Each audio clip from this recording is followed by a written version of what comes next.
Nyame korokobendia. Nyumba ya Nsono. Yali ebende. Nekati. Nazazeo.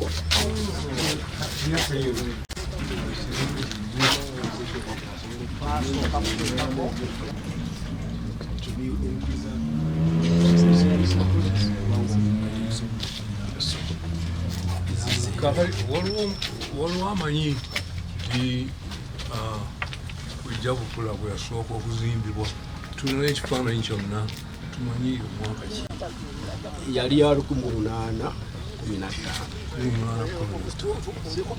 Ssaabasajja Muteesa yava ebubaga ku Kawumpuli kuba wano wasooka kubeera wa Ssaabasajja Ssuuna n'avaawo nadda ewamala kati Ssaabasajja Muteesa n'ava n'omutuba gwe e Kasubi eri taata we gye yagumusimbira mu Kyaggwe najja nagwe Lubaga kati we yava erubaga ku lusozi zimba wano n'ateekawo ennyumba eno 1815 n'ateekawo ennyumba eno ngawo ebbali wali we wali ekigango kya Katikkiro era aliwo ne Katikkiro we naye kisanyusa nnyo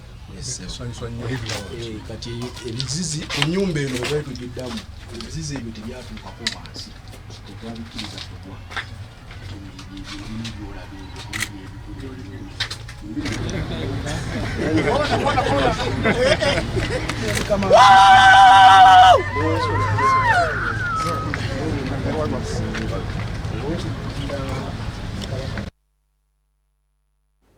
Wangala nnyo